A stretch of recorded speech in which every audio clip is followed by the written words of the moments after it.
Hey everybody, we are here today at We Are Self Storage in Rexburg, formerly known as Self Storage Plus. DJ Barney, Carly Hobbs, DJ owns the place. We have Cato and Bandit, the two dogs that have been seen around the world now. So these guys, DJ owns the storage facility here, and he is the one who had the key piece of evidence in the last Lori Vallow Daybell trial, the video of Alex and Lori visiting with the tires and the car seats. And now you're breaking your silence, we could say, DJ. At least publicly. Publicly, right. Why don't we go back to 2019, October. Do you remember when Lori came in here? Yes. You do? What do you remember? At the time, my office manager, Sandy, was working here, and Sandy has an infatuation with Hawaii. Always has. It's her favorite place in the world. So when Lori came in and she had a Hawaiian driver's license, that sparked a conversation, just like any common connection or anything. And they talked about Hawaii. They talked about Hawaii and islands and, stuff for a minute that just made it a little more personal, which we do with a lot of our customers, And so I remember that. And as the other caveat, as far as me remembering it, I was just the guy that was going very high maintenance, To me, that's what said in my mind, With, you could tell Lori I was just like, high maintenance. Yeah, it's like, I don't want to pay that monthly bill. You know what I mean? Just kind of a, I've never, but that's what stuck in my mind. Just, just weird thing. Whether that, that's what stuck in my mind. But it was the Hawaii driver's license that sparked it, that turned it into a 15-minute interaction rather than a 5-minute interaction. She was very talkative then. Yes, very willing nice, to talk. And her, they talked about islands and which island they'd been on and there and stuff like that, which I was kind of just doing my own thing. But so she signed the contract, Lori Ryan. Yes, not Vallow. And to us, it was always Lori. That was the only thing it was, and that I do remember that she used her sister as an alternate contact. Okay. Because we collect alternate contacts, kind of a thing, and but we didn't know who that was or any time. We just punch it in the computer. Just a daily task. So this is October. When did you realize the woman on the news rented a storage unit from me? When did you put that together? Probably, I had watched I'd started to see a little bit of the footage, like the poster, of the type missing kids. And then did you see the poster of Lori and Chad?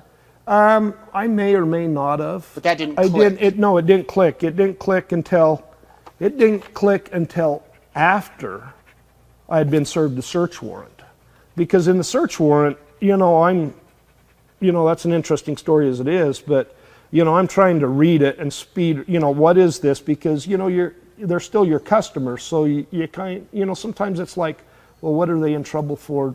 May determine on how much information I want to give. So when the police come to you with a search warrant for one of your units, you were a little nervous. I was outside. It was after hours or close to after hours.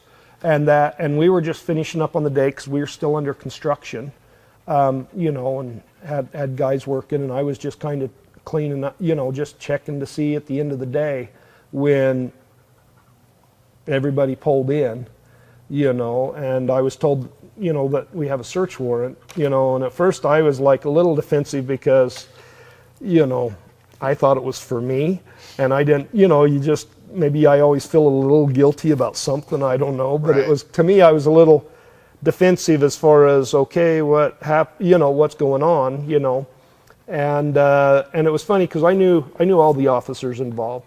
I dealt with them because, I used to run a towing business, so we interacted quite a bit, and so like Chuck Considis, I remember him when he was a patrolman. Mm-hmm. I used to fix his seats because he was so big he would bust the car seats in all the cop cars, and all the other cops were just like, don't let Chuck drive my car, because he'd break the seat. Right. But so I knew these people, and once they kind of seen that I was defensive, they were like, no, this is for a unit, not you, kind of a thing. And then, I read it and I was a little like, okay, well, I don't want you breaking into my unit. I'll cut the lock off. And then what are we going to do as far as putting a lock on, you know. So the customer supplies their own lock. Yeah, we sell a lock to you when you rent the unit. So Lori would have had the key to the lock.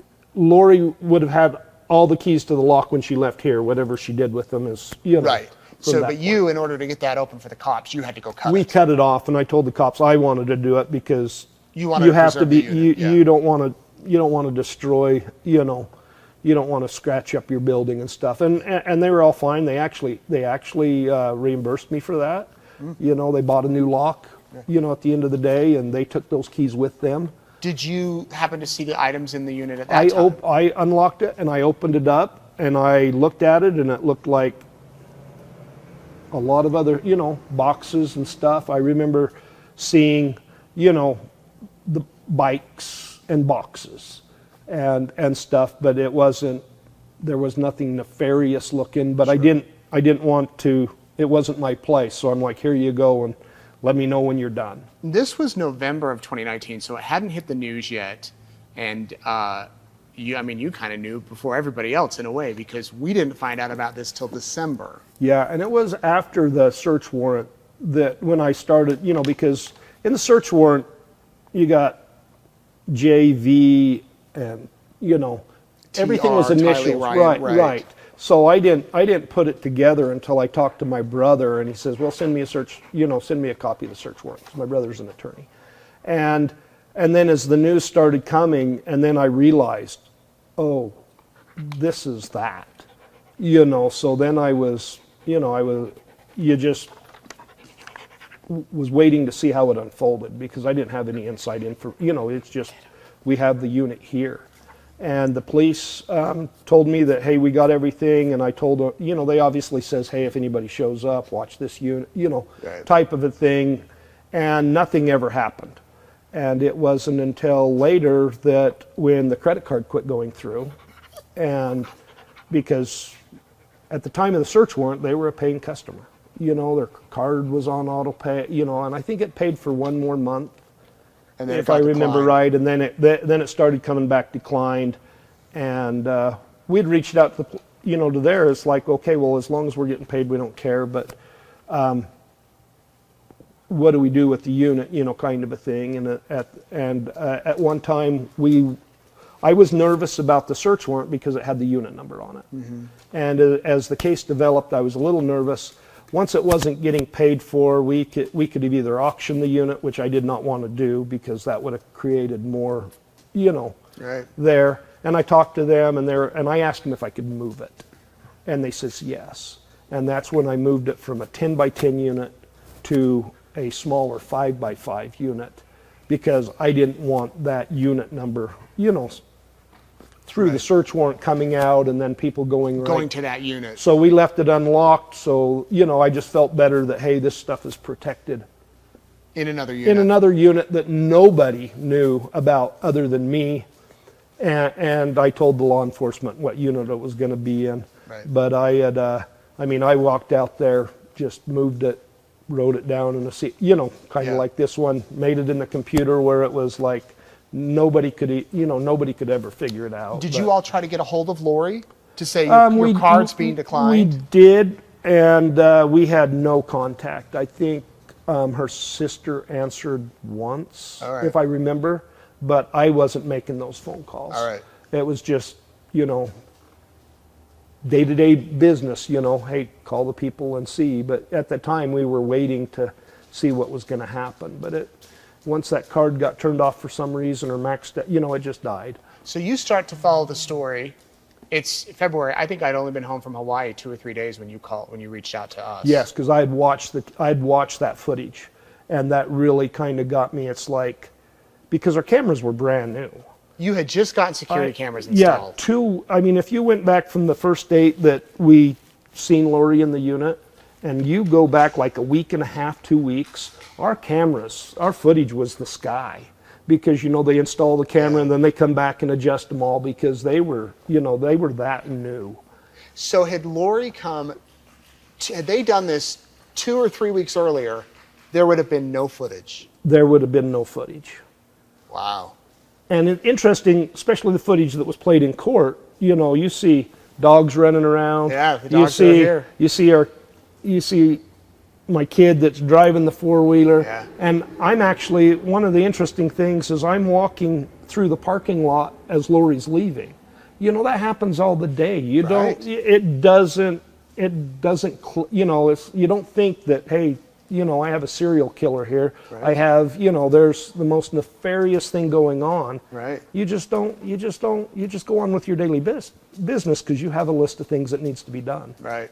I remember you reached out, I said, I'll be there in the morning. We came up, and you had this list that Carly's holding that you had gone through. Yes. So what is this list? I still have a picture of it on my phone. It's very illegible, you know. But it makes I mean, sense. So once I talked to you, because I was trying to, you know, at first I always had the video on 10-1 because that's easy. You look at the lease, you know, you see what time, you go to the camera at that time. That was easy footage to find. And there was nothing there, you know, so we didn't know. With the amount of stuff that was in the unit, we thought, well, maybe she put it all in once and never come back to the unit.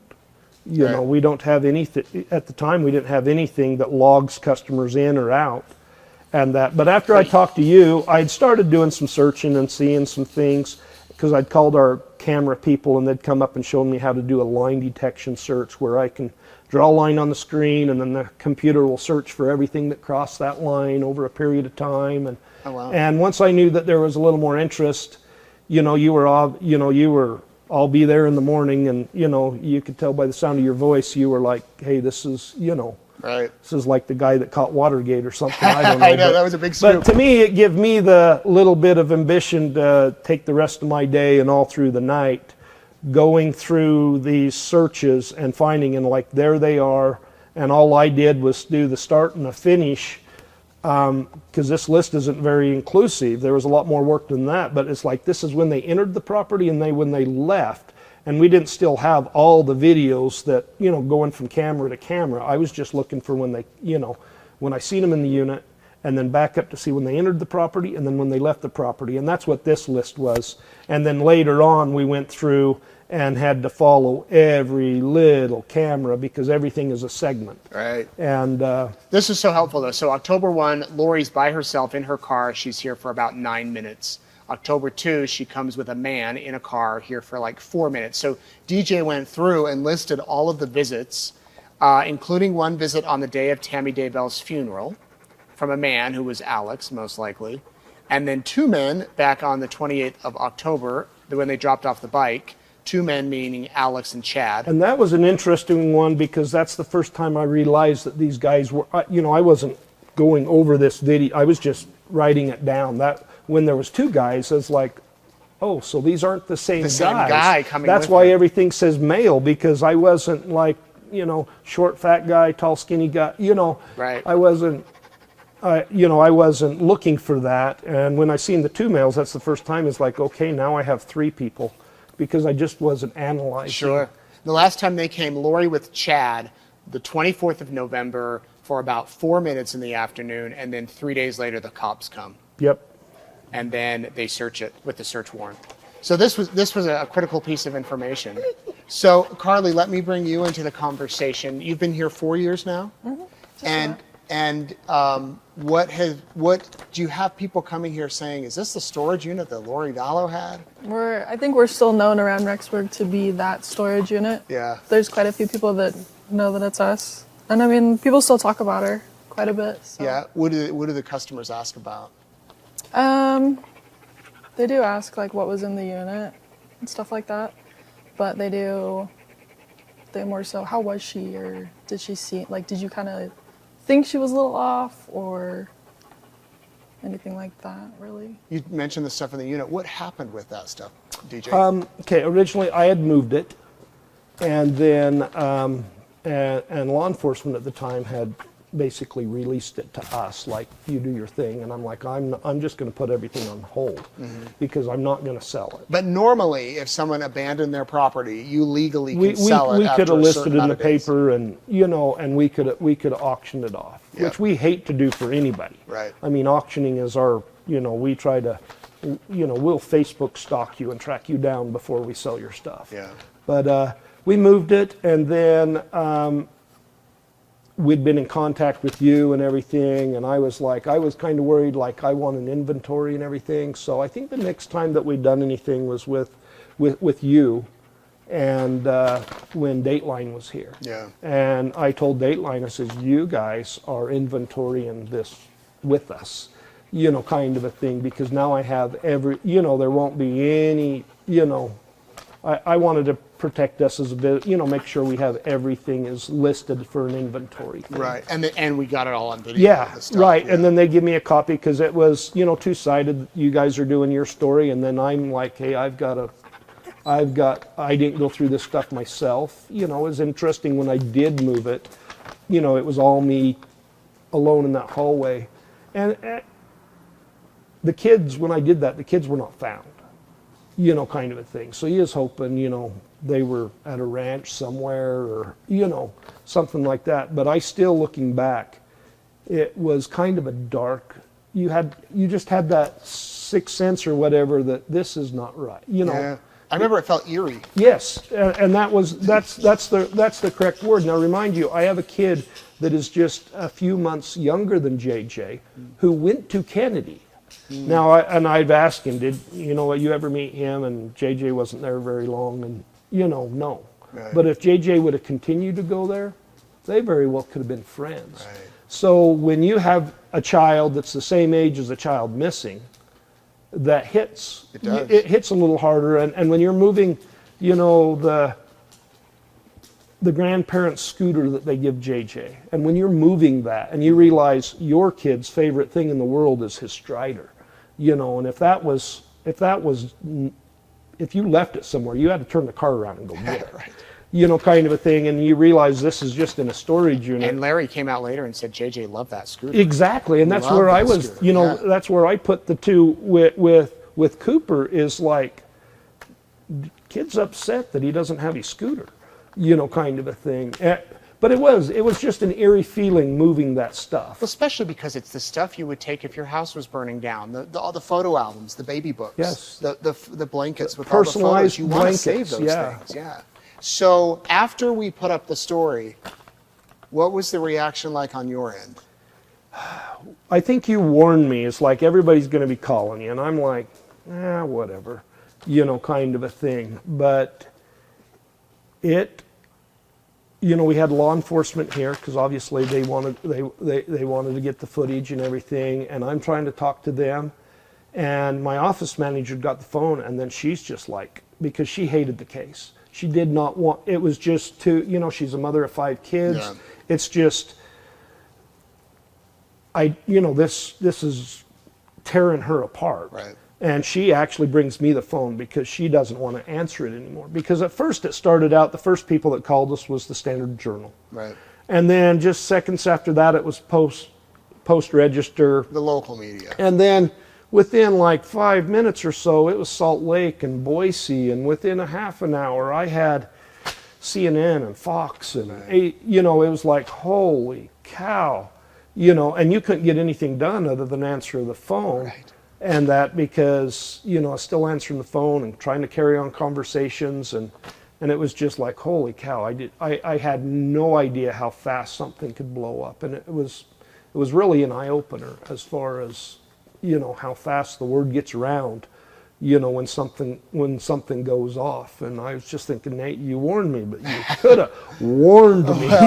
Well, not only that, your name got out there. It did. And you have a different name now. We do. So tell me about that. What happened? Well, it was all great. I tried to, we put the business in there, and I think I asked you to do a hyperlink, because we were brand new Link to your- business, and we yeah. were struggling trying to get, going. And during this whole case, I can't remember the exact timeline, but all of a sudden we get a certified letter in the mail, and it's a cease and desist order with a threat of a lawsuit in federal court about a trademark infringement on our name. Oh. And that started a very costly, process, yes. And that in which we ended up having to hire, my brother's an attorney, and I call him and he's like, man, 2 things that are weird that nobody talks about, and that's maritime law and trademark law. You either do it or you don't, you know, because any attorney, you know, and he's like, I'm not, you know, but I'll find one. And he found us a trademark attorney out of Salt Lake, and you know, retainers and expenses, and you know, we're like putting retainers on credit cards because it was just not a good time for us because we were in the middle of construction and would put And you're brand new. everything in, and our business wasn't that old, but we're still trying to expand, and we didn't see this coming. Usually when I'm in trouble, I'm like, I can see it coming, you know, but this was just smack right in the face. And it's been a long time, and it cost us, I think it was around about $25,000 when we were all done with. Oh, man. And what you know, they never come out and said, oh, this is because you're on the news, but our SEO, which you know all about, I mean, that's the goal, went through the roof, because we went from having, you know, 50 clicks a month on our website to thousands and thousands. And I still think to this date, somebody was sitting in their office looking at their stuff and wondering, why is this guy ahead of us when we weren't even that close? And then This is another company in another state, right? same state, Okay. but they have places in several Several states, a lot bigger than us. Yeah. You know, interesting, our trademark says, well, we do a background check first, so give me $600 and we'll find out who we're fighting. And when it came back and it's like, oh, you've got way more money than we do. You know, I've never wanted to been back down from a fight, but, you know, I'm like, yeah, I'm going to get my butt kicked. So we went back and forth and negotiated. It never did end up in court, but we knew we had to do there, and we came with our new name. How'd you come up with it?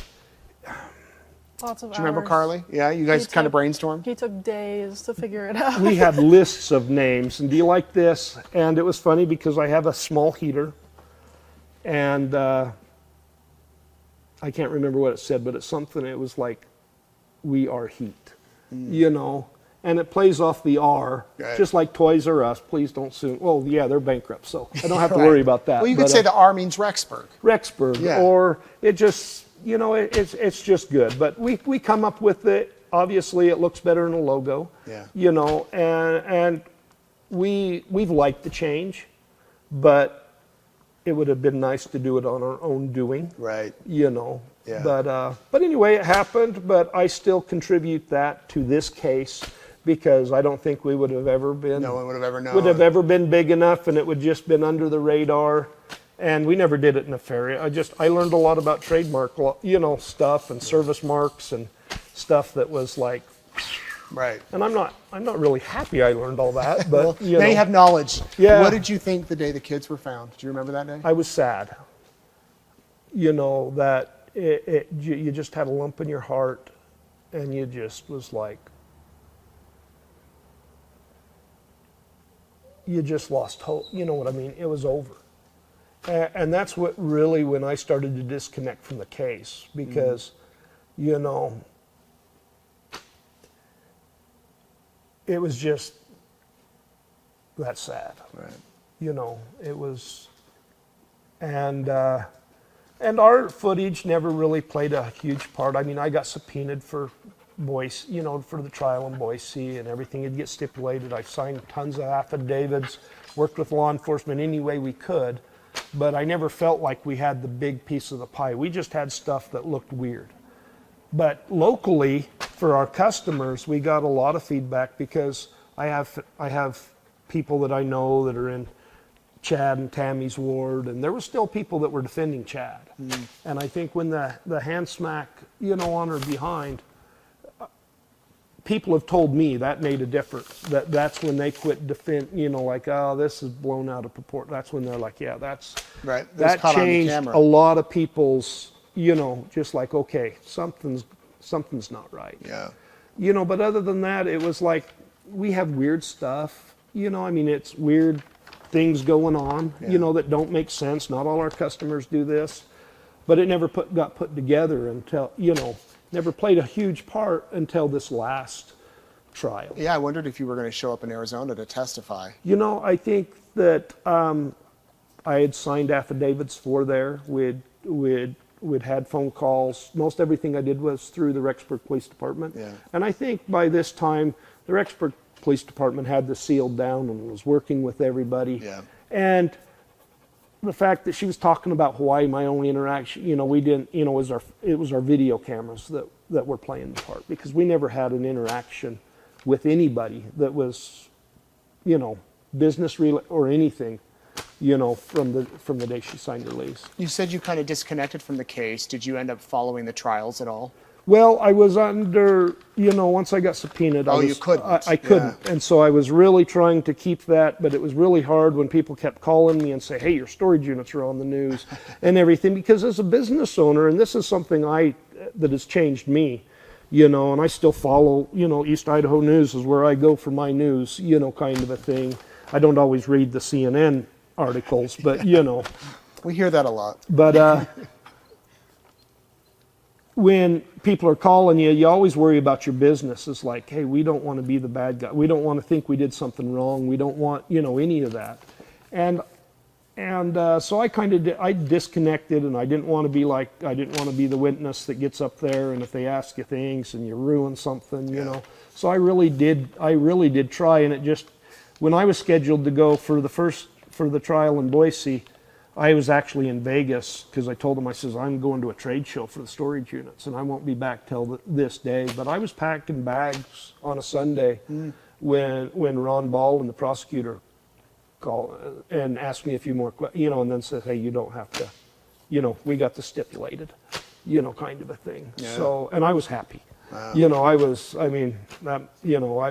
happy, kind of a thing. So, well, it's a good thing that you had your cameras going. It's a good thing that you had those key pivotal moments. Oh, and we have learned about cameras, because at the time I think we had 16 or 17. I now have 92. Wow. And not only that, I am currently running 145 terabytes of video and audio storage. We have a camera that will read your license plate number. Wow. So to me, I have realized, have we caught any serial killers since? No. But, hopefully you never do again. I can find out who moved that mattress, who left the mattress, who, And you have audio, you have mics. On some, yes. Yeah. And that in key places. And we use our cameras, and she can attest to that. We're always like, I need you to check the cameras. Whether it's who left a box of junk, or who did this, or, who maybe hit our building. Yeah. And we see some interesting things. I bet. On our cameras and that, but, plus, we monitor them. When I'm in my apartment, I've got two 86-inch TVs. One of them is always on the cameras. The other one can be cameras. But if I'm watching Netflix, I'm watching 86 cameras. Yeah. I'm old. When I get up in the morning at 3 o'clock to walk to the other side of the apartment, my cameras are still on, and you just look and see. There's something about surveillance cameras. I don't know what it is. It just makes it fascinating to watch. But at the same point, we have people that ask us about there, but we also have people that know we have very good cameras. Yeah. And that helps our bit and lets them know that it's there. But if you're a crook, if you're doing something, you don't want to be here. Right. Well, if I'm going to store property, I want them in a place that's secure and has that stuff. Well, thanks for calling me with that scoop 5 years ago. Yeah, that was interesting. Never thought it would have done to this. And now we're just opening our third facility. We're continuing to grow. Oh, that's great. We're still just a family-run business, and we try to have those personal ties to our customers. And Lori and Chad will always be kind of but at the same time, I'm glad they stored here, because we wouldn't have had this. We wouldn't have, good chance this wouldn't have, I know. It's a good thing you were a vigilant business owner too, though, keeping track of it. We just try. Yeah. And it likes to know that we have something from our efforts actually helped. Kay had a very interesting slogan and a t-shirt she was wearing. And we feel that same sentiment here. We just, the last day of the trial. Yeah. And we share that same sentiment as Kay does. And we wish the families and everybody, that it's there. But I also, when I'm watching the news and see another business that has something happen that had nothing to do with them, it's interesting now. I kind of like, oh man, those guys that's a rough day at the office, because they've had this thrown on their plate. Didn't ask for it, it just came. Kind of a thing. But I hope there's a special place in hell reserved for certain people. Yeah. I don't know if we got around to answering where the stuff ended up. Oh, You said you moved it. Okay, then the law enforcement came back, and they served another search warrant, And which seized we it knew all. about it. Yeah. Because they asked me, and I says, well, I talked to my brother, and I says, you guys need to, because they're like, do you want to just give it to us? And I'm like, well, we want it all to be a trail, so they served us with another search warrant, and then they took everything, and then we were sure, speaking with law enforcement and that, I says, when this is done, you guys are the caretaker, disseminate, send it. To the loved And ones. I don't even know who got what or how that worked, but I'm like, once, and they may still have it because of appeal, I don't know. Yeah. But our thing was give it to the family, send it to whoever thinks, whoever's, this means something to. Yeah, good. Kind of a thing. And because, you always said, hey, do you want to there? Anybody was here, I was like, don't mention my name, I don't want, I'll Yeah. kick you off the property if you take a picture of me. I don't want to be, we just want to be in the back. But Right. Carly, is there anything you want to add? It still lives. That's it, really. The little comments about them and what happened to everything, and Right. we still get comments that kind of throw you off for a About second it. because it's. Right. And now our dogs vet all our customers. Yes, well, your dogs were famous thanks to the trial. Yep. Anything you want to add, DJ? No, it was just kind of interesting when I watched the footage from the trial, and when I watched the live comments, and then when they all shipped to Cato, I was like, oh my gosh, still the spotlight. Anytime you have a dog on screen. Kind of a thing. But there were some comments, or these dogs are living their happiest lives. They are, they don't know what a leash is. They're very friendly. They were very friendly 5 years ago when I came, and they're still Yeah, here. I'm glad they're healthy. Can we go check out the unit? Okay, so this was the building where Lori rented the unit. Yes. It was one of these bigger garages? Yes, it was a 10 by 10 size unit that she originally rented, which was our biggest in our hallway. And we saw Lori and Chad and Alex coming and going out this Yes, door. outside this door is where is the only place they ever entered. And when the police came, you helped cut off the lock. Yes, we cut off the lock. There, maybe if I scratch, but I don't.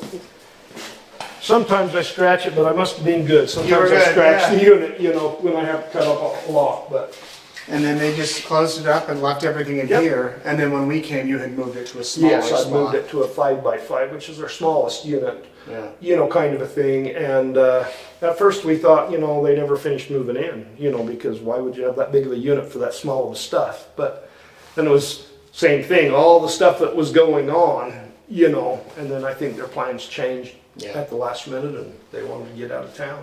It still feels a little creepy to be here. I don't know why. Yeah. Did you know that they were walking in and out of that door? Well, we have people say, this isn't the hallway, this isn't the unit, right, kind of a thing, and we have to affirm them that there was nothing ever, Right. nobody was ever in here, but we still have the people, and we did have one person that when the stuff came out on the news or something, we actually had to move them from one building to another because They requested they it. just, I have to. Yeah. Kind of a thing. But everybody deals with stuff on their own way. Yeah. We're kind of past that now. I've got, how many hallways do we have? I don't know. 18 of these hallways. And they all, without the numbers, Yeah. they all look alike, Right. kind of a thing. So, Yeah. but yeah, it's just one of those things that happened, and I'm glad that it's no longer a mystery. Yeah. Thank you, DJ. Hey, thanks, Thank Nick. you, Carly.